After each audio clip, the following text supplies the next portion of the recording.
is going to try. I'd like to see more neutral blocking from Pol to stop Tempest farming. Vindicator's got himself out of position here, being stunned. That damage is ridiculous, and he will be falling down, I think. And he goes down. To Blacksmith. So Andromeda doing a really good job roaming at the moment. And I don't think FnR have too much of an answer. Their wards are down, but they're just not catching them soon enough.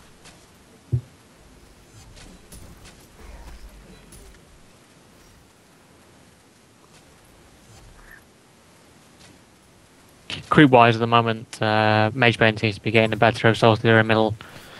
I mean, 23 creep kills and 10 denies. There's some really nice last hitting skills from Magebane in middle. And that was Forsaken going down to Last Dragon. That was Corrupted Disciple with Tempest doing a lane gank coming out from the forest. Good job. It's always a risky run. If you don't ward the forest to your right hand side, if you're top lane, especially solo as Forsaken Archer, you don't really have any blink or any sort of leap escape abilities. So Tempest comes in with a stun against the Corrupted Disciple, you're going to die, most likely. And Pharaoh taking some substantial damage bottom, but then Plague-Rider taking some damage of his own. I think they're both just going to escape on low health, unless Vindicator can get a... Oh, he does hit him with the Sage's Law. Nice. Wow. Just on the edge of the radius there.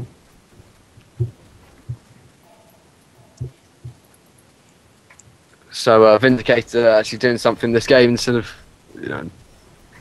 being a ward bitch. He has managed to get a kill early on.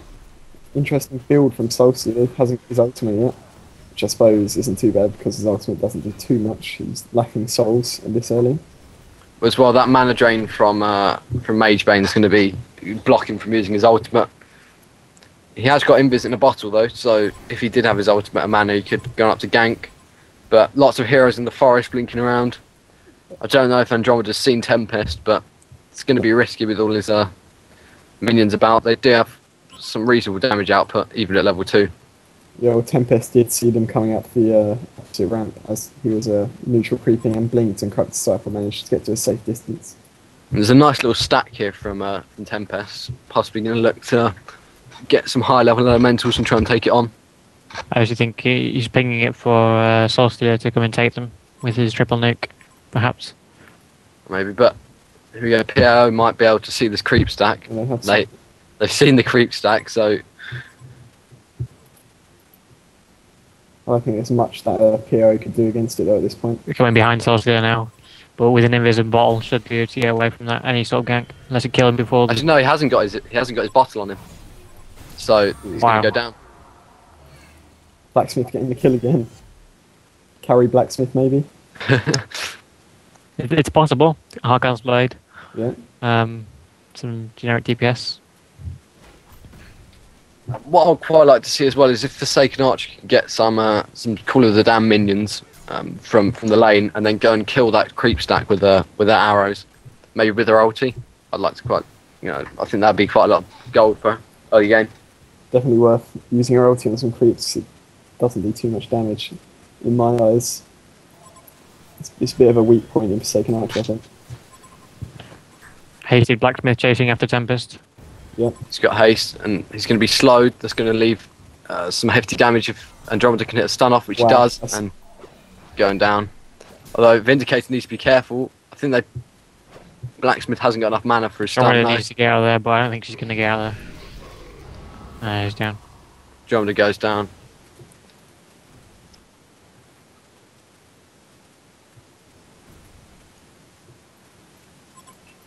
I think Solstice would be wise to destroy that stack soon before Pol get wise.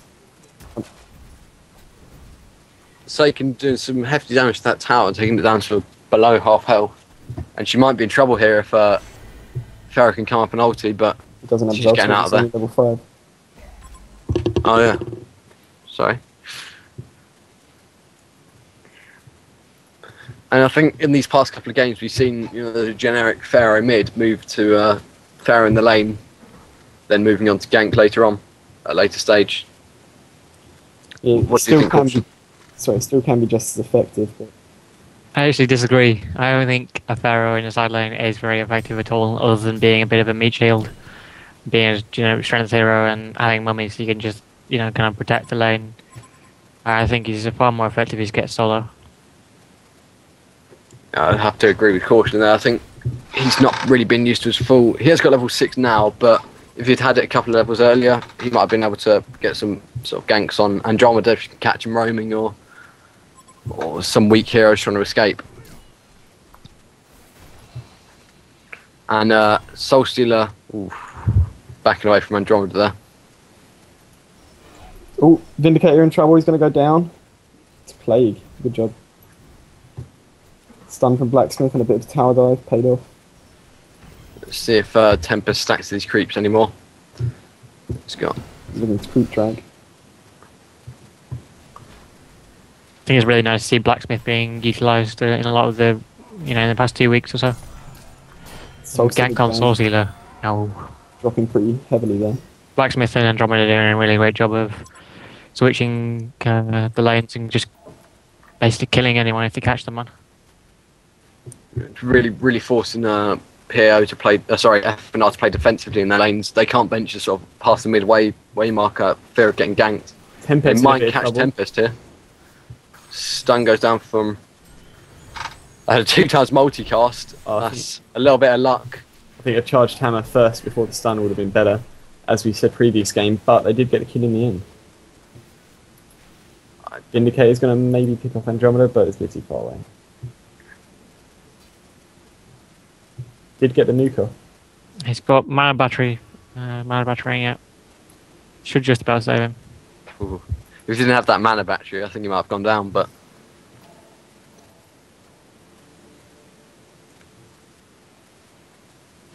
And Soulstealer is going to take down this neutral creep camp that was being stacked. I think he needs it with only 192 gold per minute. That's a large amount of gold. Being boosted up to almost 230 gold per minute just from that one creep camp, so... Magebane did go for that Helm of the Black Legion. It's an extra survivability. I think... I'd like to see Helm of the Black Legion on Corrupted as well. Just because it helps him just gank so much better and survive throughout team fights. Well, I think up against this lineup, maybe even a Shaman's Headdress. Blacksmith's in trouble. Although escaping the bad time mummies, although he's going to get him in the end with his ulti. That was Vindicator grabbing the kill from his dot. And 8-4 to PAO at the moment. It's not looking too great for FnR again this game. But they can. It's always easy to saw last game. They almost made a comeback with some nice team fights, but just got caught out at the end. So for the second half, just gone down to bottom lane now. Try and put some pressure on that tower. Tower top's very close to being deniable and 192 health.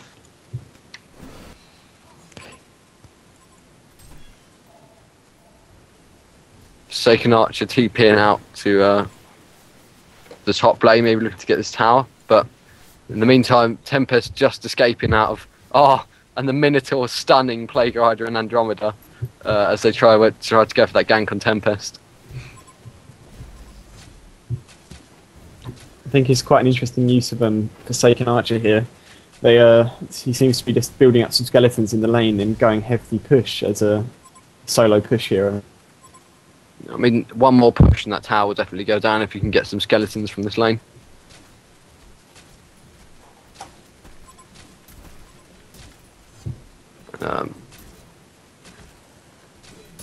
Tempest is level 7 now, so he's got his ultimate available. Nice to see him try and use that, catch someone out. I think in that short time period, when he buys his portal key, to the time where the sort of people really start to notice that they need to focus him down in team fights, he can be used so effectively just to catch people off guard in that sort of split second that he buys the portal key. But after that, people start to get wary of him and just focus him down in team fights. And Forsaken Archer did get the tower kill top. He's using her skeletons that rate in 3 seconds. quite nice because basically Forsaken Archers going on these two side lanes and pushing their towers with